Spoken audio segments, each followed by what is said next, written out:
Hey, what's up, world? What's up? What's up?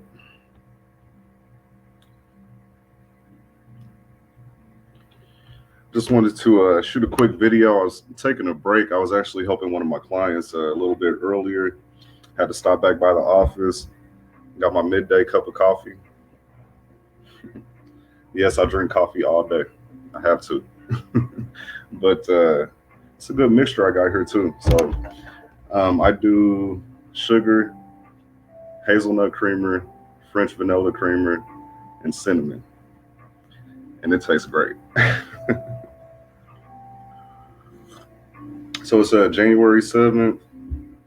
Yesterday we had the Georgia runoffs, and looks like they stormed the Capitol building. Like crazy times we're living in. Crazy, crazy, crazy. But we'll get through it. We'll get through it. We'll get through it. So one of my clients earlier, she was needing some help covering her children, and she had a couple questions that I think would help. Anybody who may be considering life insurance for their children. And so I created a quick little presentation that I'll go over with you. And it's take about 10 to 15 minutes, but it should answer any questions that you may have. If you do think of something, drop your questions in the comments, and I'll be sure to address those. But let's get into it. So today, we're going to answer the top questions about life insurance for children. Does your child really need life insurance? We'll cover, if they're able to be covered on your work insurance and if the work insurance coverage is enough. Should you add your child as a rider on the policy? How exactly does an individual children's life insurance policy work? How much does children's life insurance cost? As well as, is it better to wait until your children get older to get them life insurance? So let's jump into it. As far as the question about, your child really needing life insurance, in my opinion, the answer is absolutely yes. None of us have a crystal ball. And even though it's something that we don't want to think of, something happening to one of our children, it is a reality. It's a fact of life. Things happen every day. And so the most that we can do is be prepared, if something were to happen. Um, we can't control everything, but what we can do is prepare. And so, absolutely, children do need life insurance. I'm actually looking out of the window of my office, and I don't know if you guys remember this summer. There was a little boy named Justice that got killed in I believe it was a drive-by shooting, and it was actually an apartment complex that I can see from my office. And it gained national attention. There was a lot of attention put on that situation, but it really just brings to the forefront the importance of protecting our children. And so, absolutely, they do. So, is the insurance that you have on your job, is that sufficient for your child? So, for you to determine that, there's a couple different questions that you have to ask yourself. Okay, first, you want to know to what age your children are covered. Generally, they're going to cover them from a young age, infant, up to about 18 to 25 years old, depending on the company. And so that's something that you want to verify with your HR department so you know how long they're covered. Also, you want to know how much coverage they can have. And so, in my experience, when it comes to life insurance for children, people usually go for the bare minimum. They just want to make sure that they can take care of funeral expenses, which isn't a bad idea. But as a parent myself, and I hate to even think about it, but if something were to happen, I would want not only to be able to, give my children a respectable funeral, but I would also want to be able to take time off from work without it hurting me financially. And so that's another consideration when you look at your children's life insurance coverage amount, is to make sure that there's not only enough for the funeral service itself, but for you to have time to recover, if that makes sense. Moving on, you do also want to know if the price ever goes up. And so that premium may not be locked in. You just want to make sure that it'll fit in your budget long term. Now, because it's work insurance and you don't actually own the policy, the company has full control of it. If you Google Sears, it used to be one of the biggest retailers in the country. They just left tens of thousands of retired employees without their life insurance benefits because they have full control, so they can cancel it at any time, which could really put you in a bind. And so I always recommend taking advantage of the work insurance, especially if they're subsidizing the cost, because it'll be hard to get it any cheaper than that. But as an added protection, it's always wise to have your own policy outside of that that you completely own and control. Okay. Another question that I get asked as far as the work insurance, if I change jobs, am I able to keep the coverage? In some instances, you are. It's usually at a higher premium than what you were paying while you were working there.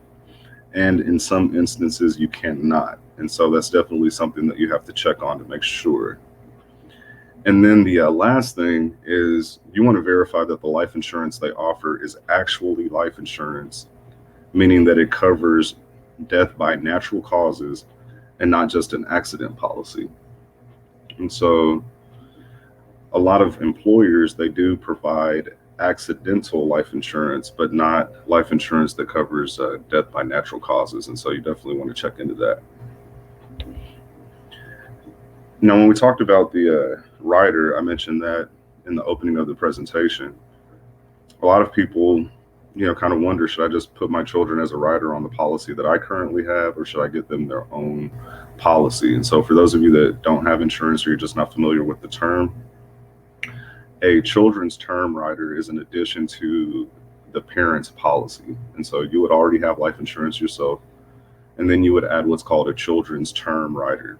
Now, the term part of that means that it does terminate at some point, usually between the age of 18 and 25. At that point, they can get another policy. They may be able to convert to a different type that's permanent, but it really depends on the company. And so that's a question that you need to ask. But you do want to know, hey, at the end of this, when my child's 18, when they're 21, when they're 25, what options do I have? And also, will they have to check their health again? Because that's really important. Is there going to be some type of evidence of insurability required? Because the good policies that have the children's term rider, when they come off of the policy, they don't have to requalify. So if for some reason they've developed cancer or some other illness that would otherwise disqualify them, they're automatically able to get permanent coverage. And so that's really important.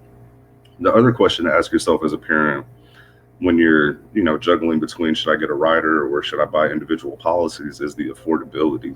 And so I'll get into the exact cost here in just a second.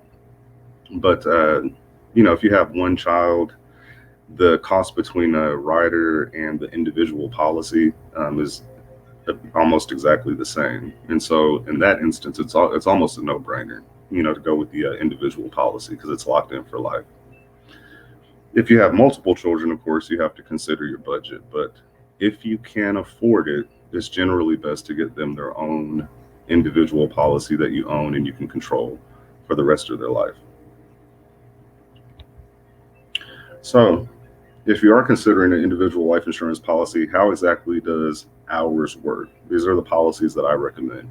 And so for any individual children's policy, it'll be a whole life or permanent policy. Reason being, companies don't sell term insurance outside of a rider until the age of 18. And so that's what's available for children.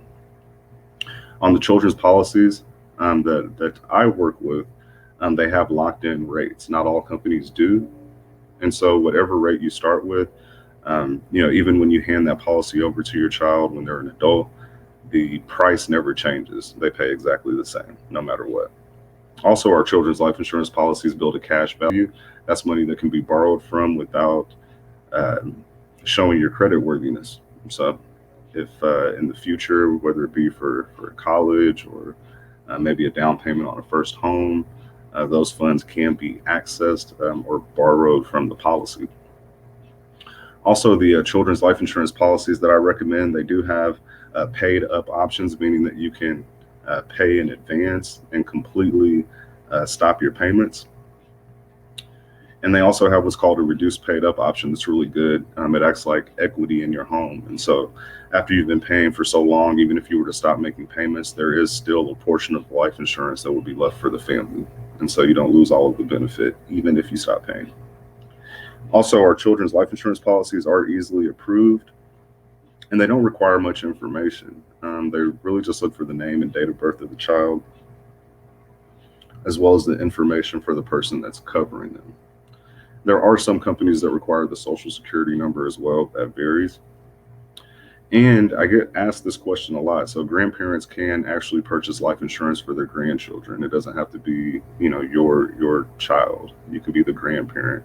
And companies understand that a lot of times grandparents are taking on a lot of that responsibility, and so they do allow for that. And it doesn't require the signature or involvement directly from the parent. And so that's just something that's good to know. So when I was talking about the cost of it, I do have to say, varies depending on the age of the child, their health, and the amount of coverage that you choose.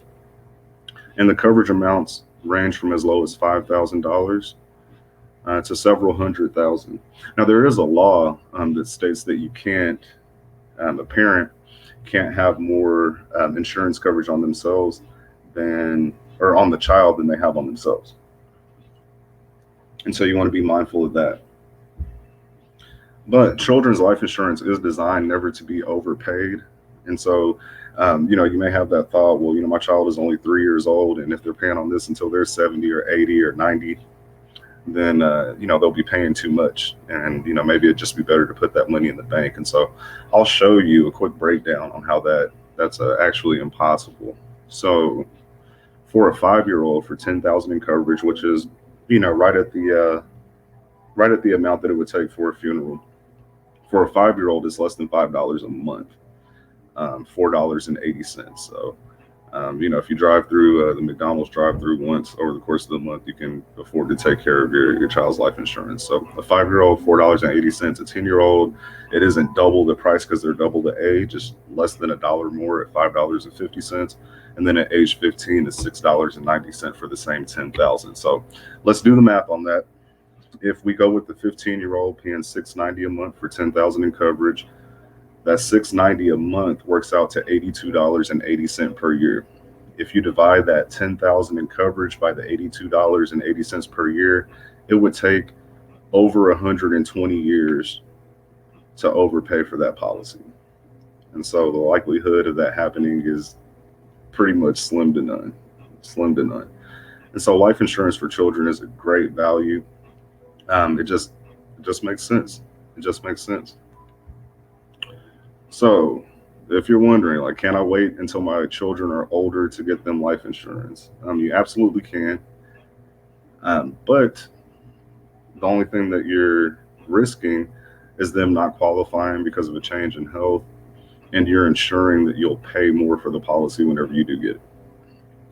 In addition to that, life is just random. We can see that from the events all through 2020 and even starting off this year. We're only a week in, and just look at the things that we've dealt with and that we've seen. And so life is so random, and we don't have a crystal ball. And so I do think that it's important to make sure that we're just prepared. Make sure that we're prepared for the worst. It's something that we don't want to think about, but I can guarantee you, in my 12 years of experience, anyone that I've dealt with who maybe had some anxiety about talking about the subject, once it was over and they had it taken care of, they felt so much better. It gives you a peace of mind and knowing that, hey, I don't want anything to happen, but if it does, my family won't be financially devastated. And so it's really important. But I do appreciate everyone that's tuning in. Definitely, again, as I said before, if you have any questions, if you'd like a quote, if you'd like a review of your own policy, all of my services are free of charge. I don't charge for any of that stuff. Just inbox me and I'll be happy to help you out. But thanks for tuning in. I hope you all have a great day. Thank you.